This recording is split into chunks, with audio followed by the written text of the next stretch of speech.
No manager likes to hear bad news, but a good manager knows how important it is that their staff feel comfortable enough to give their manager bad news when it's important. In this episode, we'll talk about how to develop the level of trust needed to ensure your staff will tell you what you need to know. Hi, I'm Rick Kendall. And I'm Fred Ball. Welcome to Management Mastery. The purpose of these podcasts is to share what each of us has learned about good and bad management in our combined over 40 years of experience, both as managers and executive coaches. During that time, we've coached managers at every level in companies from Fortune 100s to brand new startups in all major businesses, including nonprofits, government, and education. So whether you're just starting in your first management position or are an experienced manager looking to strengthen your management skills, we know our podcast will be valuable to you. In our episode on your first meeting with your staff, we discussed the importance of encouraging open communication between you and your staff. And this is especially true in the case where your staff may feel the need to provide you with negative feedback. Because of the potential power you have over them, staff are going to be reluctant to give you bad feedback about anything.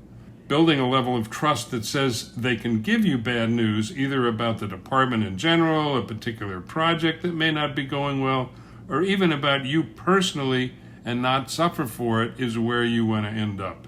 But building this level of trust takes time and effort. But any good manager will make the effort. There are a number of things that you can do to try and build that level of trust quickly. One of the most obvious is to be approachable and to be available as often as you can. Face-to-face feedback is by far the most preferable. You're able to take nonverbal cues into account, which can provide you with additional insight. It's also a strong way to show respect for both the person and the issue that they are bringing to you. You want to listen carefully and don't make judgments. One of the things that you want to do, though, is you want to ask them what thoughts they have about a potential solution. This shows that you encourage discussion of problems in a non-judgmental way and that the objective is to find solutions to the problem. We want to give you a couple of examples of the kinds of things that someone could bring forth to you, just so there's no surprises. One of the issues that can arise is why things are being done differently in the department or your group. I worked with a manager that was brought in to change the direction of the department that they were brought in to manage, and how they coped with dealing with issues the staff had about why are things changing? Why are we doing it differently? And there it was, what we coached the manager to do is just to explain it very clearly from a business perspective, that the department, for understandable reasons, had been very reactive, and they had to become more proactive. They had to get ahead. They had to get ahead of the issues that this department was looking at and dealing with, rather than just reacting to problems and questions as they arose. And it was really a matter of explaining and getting feedback from their staff as to, did they understand it, and where did they disagree with it, and working those issues through and showing an openness to discussing the whole thing, rather than just being a tops down, do it my way or else. Another issue that you could have that I've dealt with in coaching is someone comes to you with an issue about a policy or procedure that the first line person, the worker, is saying, look, this is no longer relevant. And there is nothing more frustrating than that.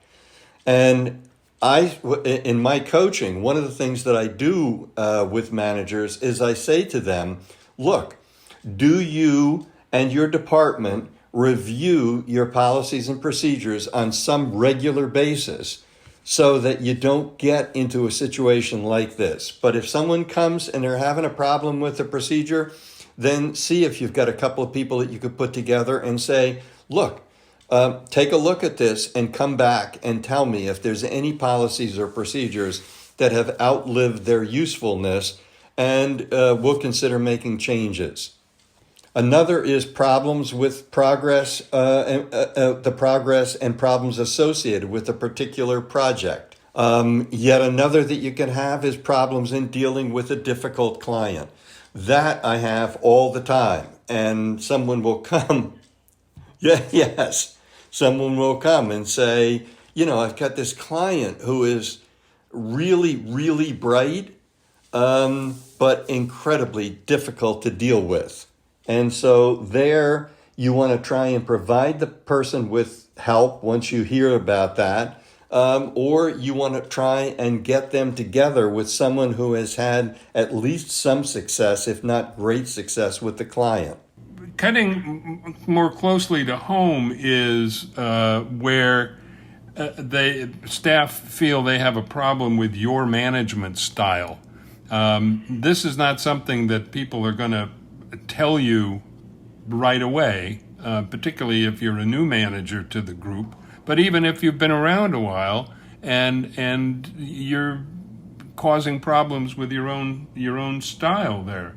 And one way, and we'll get into this in more detail, is just to be introspective and try to see things from your staff's point of view. And if you think there may be an issue, to raise it up front in front of the group and say, how am I doing? Are there issues with how I'm running things here? And encourage people to speak up if they think there are. In every one of these cases, one of the things you have to do, because the person is willing to come forward and speak with you, you want to thank them.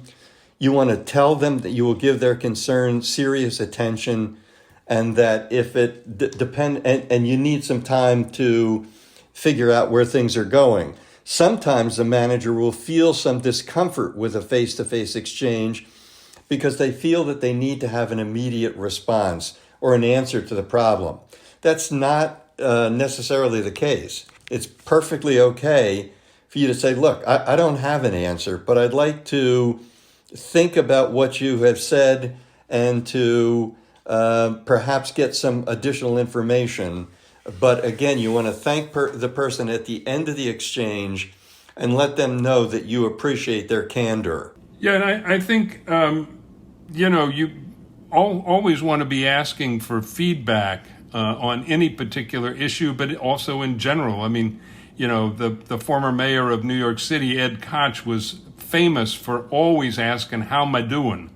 And really meaning it. And I think in any of these issues we've been discussing, always asking, well, how are we doing? How am I doing?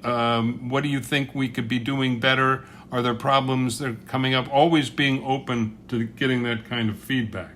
So one of the questions that occurs is, suppose that you have a staff that's pretty reluctant about giving you feedback. It may be the structure of the background of the people that are working in the department and so forth. Rick, how do you feel about doing things anonymously? Well, that's often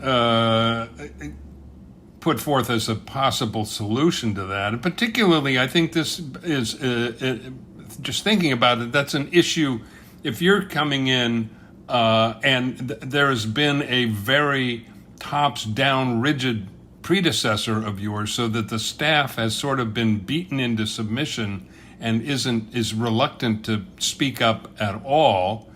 That's put forth as a solution to have some sort of anonymous feedback mechanism. I mean, in the old days, it would be a suggestion box or something like that. I have personally a bit of a problem with that, because I think if what you're trying to do is build trust and encourage people to speak up, both on one-on-one and in the group, you don't want to give them an out where they don't have to do it. And it also, I think, that reinforces in a subtle way the idea that, well, you really don't want to say these things in public because, bad things can happen to you.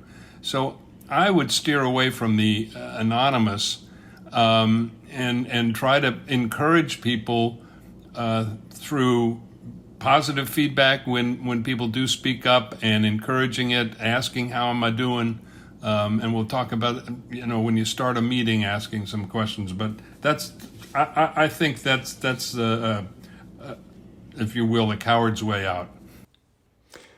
I agree with you. The only thing is that we want to give the manager as many options as possible. And if for some reason someone finds that they just have a staff that are reluctant in the beginning, then you could always ask your IT department to come up with an online anonymous way for staff to give you feedback.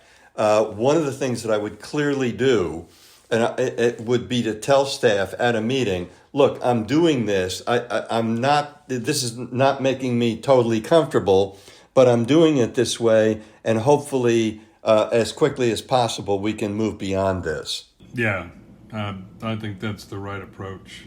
Then here's one way that you may be able to get at it, which is, again, Rick, talking to your point about we're trying to get the staff to bring issues up. At a staff meeting, you can think about how you want to start the meeting. I coached someone who used a certain way that they started each meeting. They had a couple of questions that they had prepared ahead of time. Everyone knew that it was going to be coming. One of the things was, what are you hearing about the work the department is doing? That's not only among your internal staff, but people in other departments. Another question was, are you having any problems or issues with the way things are set up? I gave you the example before about the policies and procedures where people felt that they're well beyond their time. So that's the kind of thing that you could hear. And another question you could ask is, how are we as a department doing, and what could we be doing better? And again, this would relate back to both how people are feeling internally and how you're regarded in the company as a whole. Yeah, and I would just add to that that I think you can ask those questions, and I think you should, at the beginning of virtually every staff meeting, and you'll start to get more and more feedback. But you'll find that there are people who will never speak up, and I would advise you, don't let them get away with that. That is, call on people. George, what do you think about this? What have you been hearing? How do you think we're doing on X or whatever? Or Sally, have you had any issues with whatever? So that everybody is encouraged to speak up at some point. And going on from that, when someone does give you feedback, you want to thank them. And if it's a public forum, thank them in public. If they don't have a problem with other people in the department knowing that they've said something to you in private, thank them in public. Say it was very helpful that so-and-so spoke to me about this issue, and here's what we're going to be doing about it. I agree with what you're saying. And I like the way that you said, here's a way to potentially bring people out so that everyone becomes a member of the team and feels like a member of the team. Exactly. And above all, the most important in building this trust is never let a person think they've made a mistake by telling you something negative. It should always be, you should always respond to that in a positive way, in terms of not positively towards the negative information, but positively towards the fact that they brought it to your attention. At the same time, it's important to remember that you are the manager and the final decision is yours. In those cases where you decide against the recommendation or complaint, it's important that you let your staff know why you made the decision you did. One of the things that you want to do when you are presented with a problem is you want to make sure that you don't assume that you will get 100% honest feedback on every issue. There's sometimes that people may have political issues, or they may have personal issues, and they may have other things, and it may change their perspective on a particular problem. But if you do have an issue that you're looking into, you may want to get a couple of people that you trust together, and you want to have them focus on that particular problem. You want to probe for specifics, make them dig down deep, have them talk about how they see you handling a specific issue that is being brought up, and as you have conversation with them, you may decide whether or not you need to make any changes in your actions or behavior. And if you do, then you need to let your staff know why you're taking the action. Yeah, I think it's important too, whenever you can, not to rely on just one source of information. I think people are generally honest. When you say you're not getting 100% of the picture, it's usually you're not getting everything, not that they're telling you something that's false. They're just not telling you everything. And so you want to kind of triangulate in on what's going on by asking as many different people as you can. And the other thing is, never volunteer the source of information unless they have sort of outed themselves, unless they've made it clear that they're open about their suggestions, they're raising the problem. But you always want to respect the privacy of the person giving you the information, again, so they don't feel there will be negative consequences either from you or from their colleagues or other managers or whatever. And we mentioned this before. We want to thank anyone along the way who has been helpful, someone who has brought forth a problem, or the folks that we were just talking about where you may put them together to ask for specifics on a particular problem. So in this episode, we've discussed getting feedback from your staff.